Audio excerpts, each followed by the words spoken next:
Bonjour. Bonjour à tous. Alors, on est ravis de vous retrouver pour ce nouveau live. Alors, c'est vrai que la semaine dernière, on était deux grandes absentes. On n'a pas pu ni l'une ni l'autre le faire. Alors déjà parce que on moi, j'ai pas encore trouvé nos anges, nos jumeaux, nos jumelles en fait. Exactement. On ne s'est pas encore répliqué, on ne s'est pas encore cloné, mais un jour peut-être. Peut-être, va savoir. En fait, en tout cas, oui, moi, la semaine dernière, je suis partie emmener marcher un groupe pour un nouveau bootcamp de Compostelle. Et donc, j'avais pas toujours forcément de réseau et j'aurais aimé faire un petit live et franchement, impossible. Et ben toi, Marie, pareil. Hein. Ben moi, j'étais en immersion avec des start-upers et des chefs d'entreprise à fond en eux pour le Sport Up Summit. En fait, c'est des start-up qui sont spécialisés dans le sport de haut niveau et qui donc apportent des nouvelles idées. Et le principe, c'était d'accompagner ces chefs de projet, ces start-upers, à faire en sorte de concrétiser en fait leur projet, parce qu'on se rend compte souvent que entre le rêve et la réalité, parfois, eh bien, il y a un très très gros écart. Et donc, comme tout rêve peut se réaliser à partir du moment où on s'unit ensemble. Et donc notre objectif à nous, c'était de faire en sorte que tous ces rêves deviennent concrets et réalisables, et c'était absolument génial, quoi. Moi, du coup, on était chacune en immersion. Ouais. Moi, bootcamp de Compostelle, c'est ça. et toi, moi avec des entrepreneurs. Avec des start-upers, c'est génial. C'est ça. Alors, du coup, aujourd'hui, justement, suite à... Bonjour Marianne, bonjour. Coucou, salut ma bibiche.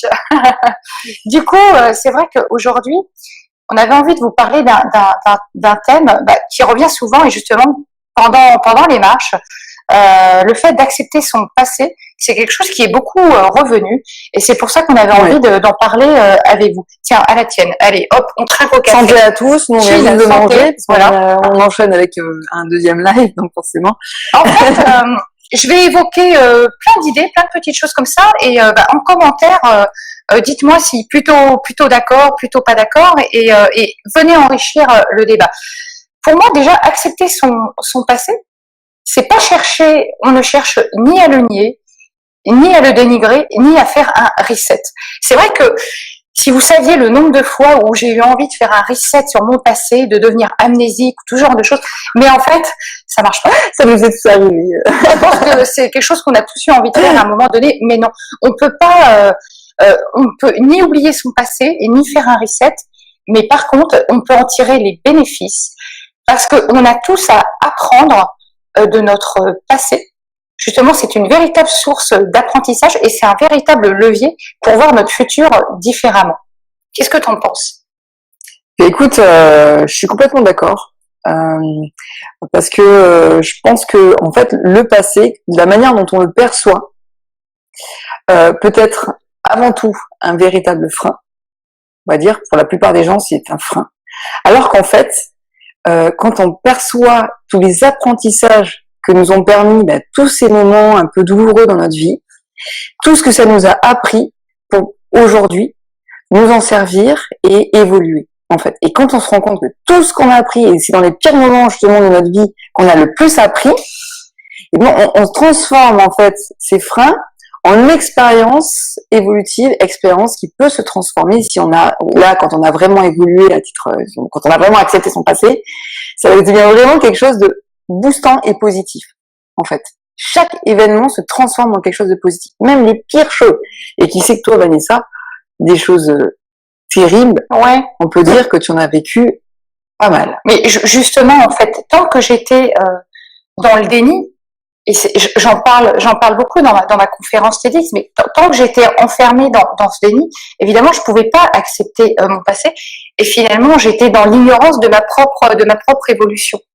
En fait, il y a une phrase que j'aime bien, que j'ai lue quelque part, que je trouve intéressante, c'est que quand on est que derrière, quand on est que enfermé dans le passé, on est plutôt en mode dépressif. Quand on est trop dans le futur, on est plutôt quelqu'un d'anxieux. Et quand on est véritablement en paix avec soi-même, eh ben, on est dans le présent. J'ai trouvé cette phrase tout à fait intéressante. Tout à fait juste même, je dirais, par rapport à ce qu'on peut nous faire dans nos accompagnements, où justement on ressente les personnes sur l'instant présent, en fait, concrètement, d'ici et maintenant. Et évidemment, se servir de son passé pour avoir peut-être une vision future, mais en tous les cas, le principe, c'est le chemin, ni l'aboutissement, ni le début du chemin. mais c'est surtout le chemin est l'important. Donc c'est de prendre du plaisir à chaque instant, à chaque moment, et peu importe la destination, peu importe là où on est parti, cela n'a pas d'importance. Ce qui est important, c'est maintenant. Peut-être l'idée, ce serait d'aller faire un road trip avec son passé. Mais en fait, c'est un peu le principe. Le passé, il est toujours un peu là, et même si nous, on travaille sur le présent-futur, on se sert toujours de ces références passées pour peut-être les transformer en quelque chose de plutôt boostant, plutôt qu'un frein ou un poids. Hein. Et donc, ça nous permet petit à petit de lester tout ce passé qui nous empêche d'avancer, un peu comme un boulet, hein, ou trop grosses valises. Et voilà, le principe, c'est de s'alléger petit à petit et de se rendre compte mais vraiment, mais en fait, quand tu te dis, mais en fait, tout ce que j'ai appris, mais en fait, toutes ces douleurs, en fait, toute cette douleur m'a appris ça. Ah, d'accord. En fait, ça m'a permis d'être ce que je suis aujourd'hui. Voilà, c'est ça. Et ton passé, il t'a permis d'être ce que tu es aujourd'hui. Et donc, on peut pas l'enlever parce qu'au contraire, c'est ce qui fait la belle personne que tu es devenue. Et donc, pourquoi le supprimer, en fait? Donc, plutôt que d'essayer de le supprimer, mais essayons de l'accepter. Mais voilà. C'est tout à fait juste, je rebondis sur ce que tu disais, mais et même si c'est vrai que c'est pas forcément facile à dire, mais ce sont nos douleurs, nos souffrances qui ont fait la personne ou les personnes que nous sommes devenues aujourd'hui. Si j'avais pas vécu ces drames dans ma vie, je serais peut-être pas devenue la Vanessa d'aujourd'hui. Je serais peut-être devenue quelqu'un de totalement intolérant et respectueux. Enfin, j'en sais rien. Là, on ne peut faire que des présuppositions.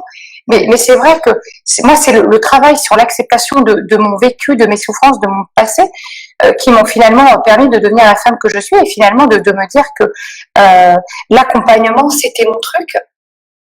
Et que par-dessus tout, ce que j'aime, c'est aider les autres à faire aussi ce chemin sur eux-mêmes et à révéler toutes les pépites qu'on cache tous à l'intérieur, parce que je peux vous garantir qu'on en a tous, mais souvent justement elles sont ensevelies sous les amas du passé, parce qu'on fait tout pour oublier, on ne s'y confronte pas en fait, et du coup ça nous dessert en fait. Donc l'idée c'est de se dire ouais, j'ai vécu ça. Voilà ce que ça m'a permis d'être et de faire aujourd'hui, de construire. Quels apprentissages, je disais, en fait, quelles ressources ce que j'ai vécu m'a permis de développer. Je vous invite vraiment à cette réflexion et pourquoi pas à les écrire sur un petit cahier ou quoi, mais en gros, quelles ressources m'ont permis de développer ce que j'ai pu vivre en fait. Voilà. Quelles ressources j'ai mis en place pour m'en sortir. Ça rejoint un petit peu, j'ai fait une petite vidéo cette semaine sur la résilience, ça rejoint un peu ça, parce que finalement, accepter son passé, c'est aussi se mettre en introspection. Ça nous a permis de développer certaines clés qui nous ont permis d'avancer, d'être là où on en est aujourd'hui. Accepter son passé, c'est apprendre à le comprendre. Et du coup, activer la résilience. Parce que je vous assure, la résilience, on l'a tous aussi à l'intérieur de nous. Pour moi, c'est pas quelque chose d'inné. C'est vraiment bien quelque chose qu'on développe avec nos expériences et pour le coup, nos expériences négatives. Et c'est pour ça qu'elles ont un intérêt. Elles sont utiles, même si elles sont désagréables, voire parfois odieuses. Complètement. Et d'ailleurs, en fait, pourquoi elles sont odieuses finalement, ces perceptions, je vais te dire, parce qu'en fait, on a des perceptions de choses douloureuses ou d'un vécu douloureux ou de moments douloureux. Pourquoi? Parce que en fait, on s'est créé une histoire dans notre tête, un scénario dramatique, un scénario catastrophe. Et donc, le principe, en fait, ce qui est intéressant, c'est d'écrire en fait ce scénario catastrophe et comment est-ce qu'on pourrait transformer cette histoire en quelque chose de plus positif. C'est-à-dire que se servir finalement de cette histoire. Et ce qui est très intéressant avec le cerveau, c'est qu'en fait, notre pensée crée notre réalité. Ça veut dire qu'en modifiant notre pensée, on peut modifier notre réalité.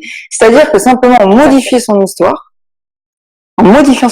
et en la transformant en quelque chose de positif, de boostant, eh bien, vous pouvez transformer tout votre vécu négatif en quelque chose de positif. Et c'est complètement dingue.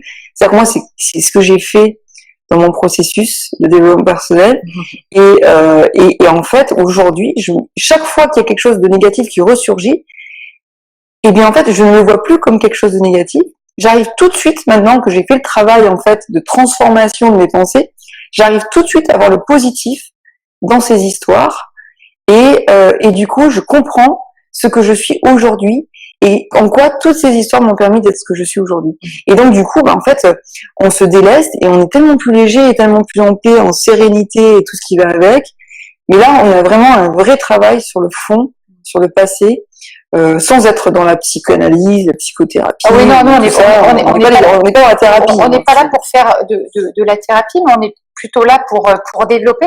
Et justement, lors de ces marches qu'on fait, où on est en immersion comme ça pendant 4 jours, chacun justement, parce que pour accepter son passé, il faut en parler aussi. Je veux dire, si vous n'en parlez pas, il n'existe pas.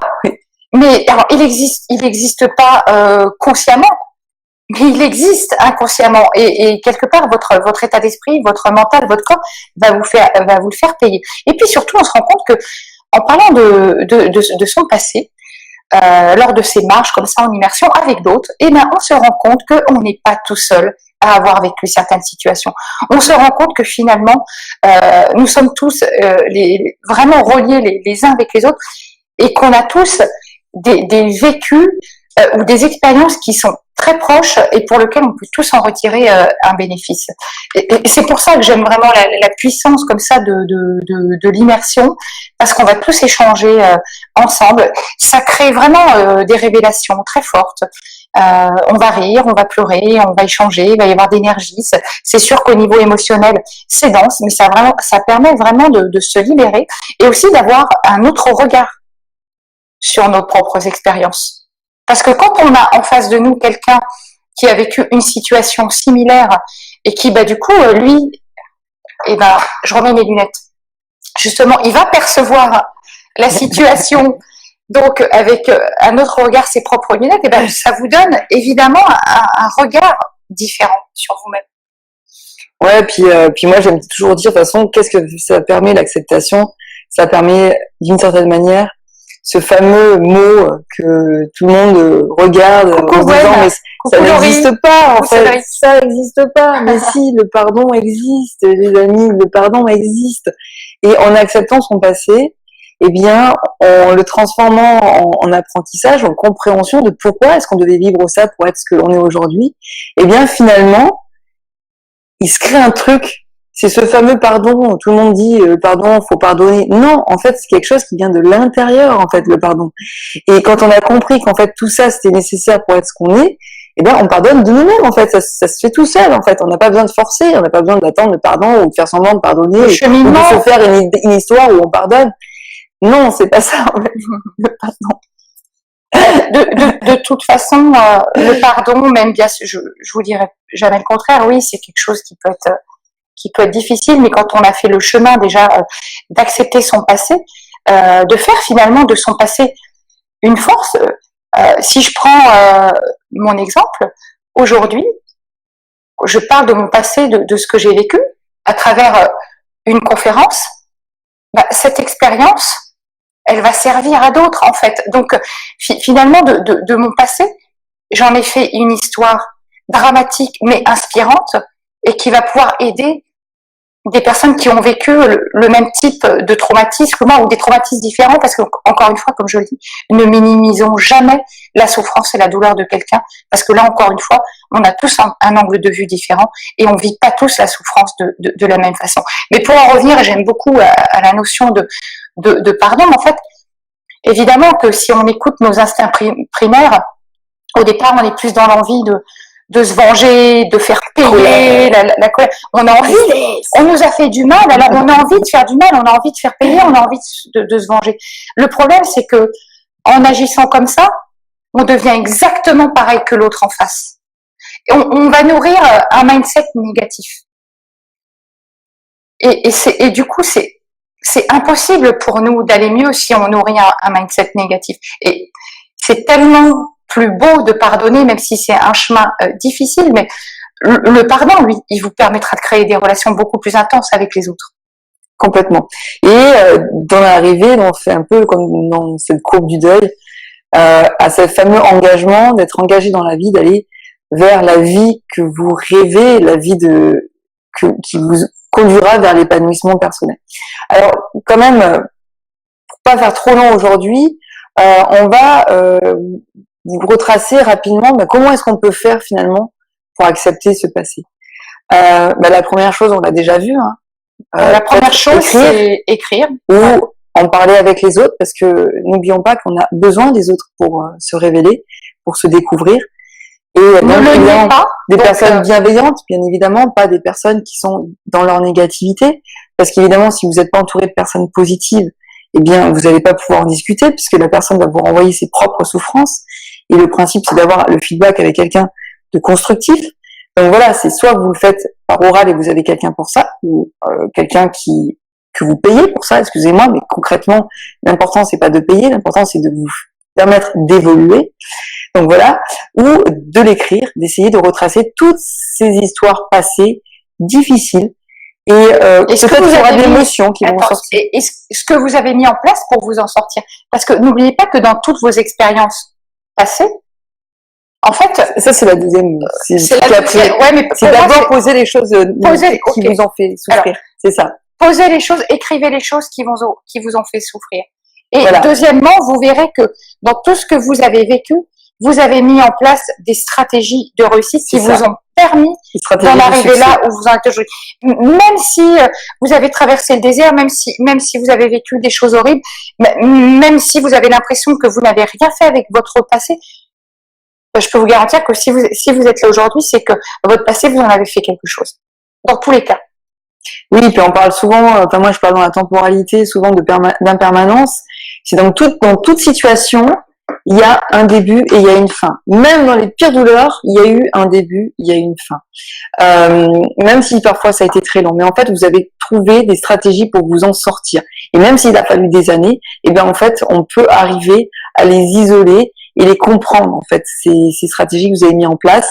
Alors, plus ou moins longues, en fonction de la situation, mais il y a des stratégies, et donc le principe, c'est en fait de transformer cette histoire en apprentissage.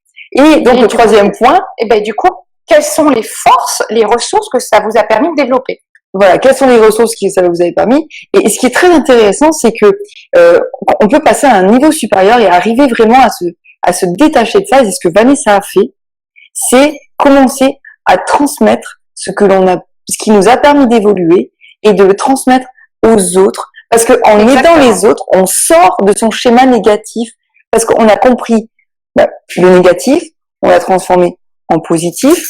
Ensuite, on y a trouvé une stratégie. Et donc, le principe, c'est de transmettre aux autres comment j'ai fait pour peut-être eux-mêmes les aider à voir cette stratégie qu'ils ont mis en place eux-mêmes. Et finalement, tous sortir de ce schéma négatif. Qu'est-ce que tu en penses? Tout à fait. Toi? Là, je valide à 300%.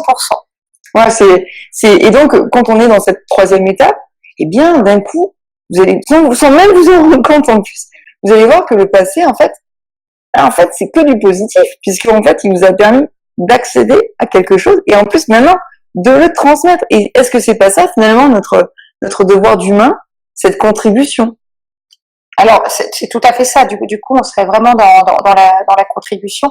Mais l'idée, c'est pas tant de parler de notre passé en tant que tel, mais quelles sont les expériences de notre passé qui nous ont permis d'évoluer, de passer à un niveau supérieur. C'est ça.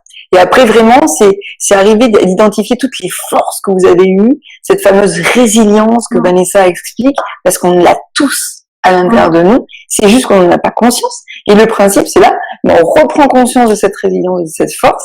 Et du coup, clac, elle ressort et on se rend compte que finalement, la confiance, elle est en nous, on l'aperçoit pas, l'estime, on s'aime beaucoup plus qu'on ne le perçoit nous-mêmes, parce qu'on a franchement mis des choses extraordinaires en place, nous-mêmes pour nous en sortir. C'est juste que c'était inconscient, en fait. Et puis, on le voit pas. Ouais. En fait, on se rend pas compte qu'on prend des décisions tous les jours. On se rend pas compte qu'on met en place des stratégies tous les jours. On se rend pas compte que notre expérience peut aider les autres. En fait, il y a plein de choses. En fait, on est dans cette inconscience-là, mais en fait, on a tous énormément de choses à transmettre et à partager. C'est ça. Et après, toujours après, parce qu'on avance toujours sur ces forces. Et en fait, finalement, ces forces, comment est-ce que vous pouvez faire pour les vivre au quotidien? Parce que elles sont là, vous les avez mises en place et vous savez comment faire, vous les avez expérimentées. Maintenant, vous en avez pris conscience. Et donc, qu'est-ce que vous pouvez faire dans votre quotidien pour intégrer ces forces, cette résilience, pour vous faire avancer sur vos projets professionnels, personnels, couple, donc tous vos domaines de vie. Et voilà, c'est vraiment les mettre en place maintenant, quoi. Maintenant qu'on les voit. Maintenant et tout le temps, parce que n'oubliez pas qu'on vit vraiment dans un monde aujourd'hui en perpétuel changement, hein, qu'on est, on est plus du tout dans la linéarité. C'est tout change, tout bouge très vite tout le temps. Et c'est vrai que justement développer ces facultés de résilience, ça nous permet d'être au clair aussi avec qui l'on est et là où on veut aller. Complètement. Et vous allez voir quand vous faites ce cheminement-là, eh bien, sans vous en rendre compte, vous allez véritablement avoir l'intégration de cette modification d'histoire, cette perception qui va se modifier d'elle-même. En fait, on a l'impression qu'il faut forcer le mental. Et pour forcer le mental, il faut qu'il se base sur des choses concrètes du passé, pour petit à petit, lui-même, se rééquilibre. Mais du coup, c'est vrai que accepter son passé, finalement, c'est l'intégrer. Et quand vous l'intégrez, vous êtes en harmonie de l'instant présent. J'aimais bien, je reprends cette petite phrase du début, mais c'est ça. Intégrer son passé, ça permet de vivre en harmonie et d'être beaucoup plus dans l'instant présent. Il ne s'agit pas non plus d'être trop dans le futur, parce que ça nous rend anxieux aussi de voir trop loin. Je sais que souvent, dans les approches, on parle toujours du côté orienté futur. Alors, c'est bien de s'orienter futur, mais pas que. Parce que ça peut être aussi source d'angoisse de dire « Ah, mais comment je vais faire plus tard pour… » Non.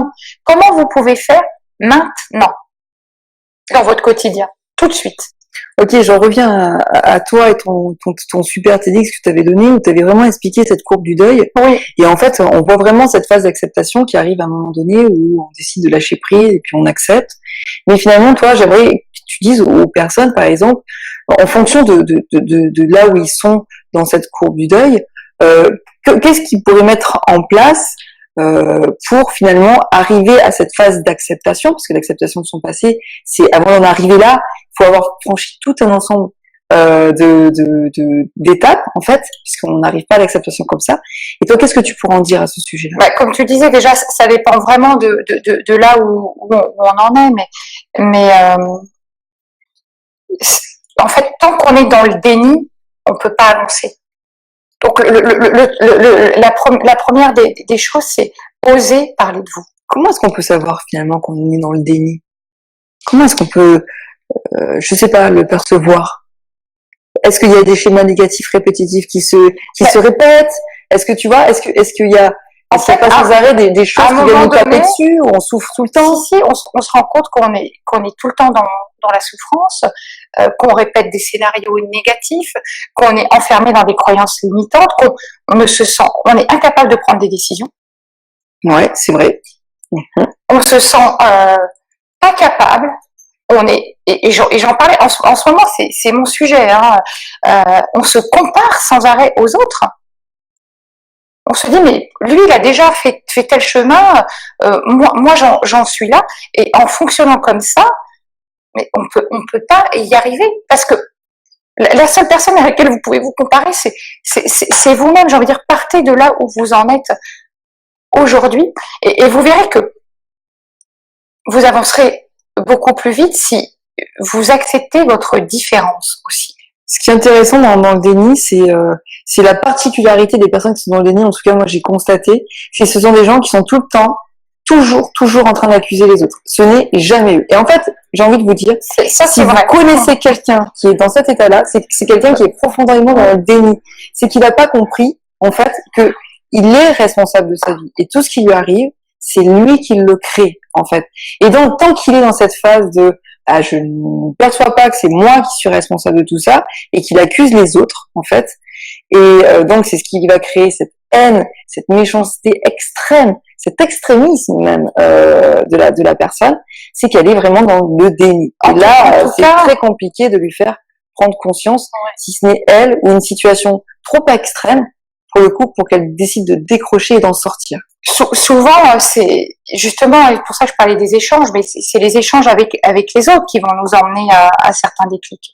Et comme tu disais, tu parlais de l'accusateur, c'est même, on accuse, on est jaloux, on envie les autres de ce qu'on n'a pas, et en même temps, nous, on ne fait rien pour l'avoir.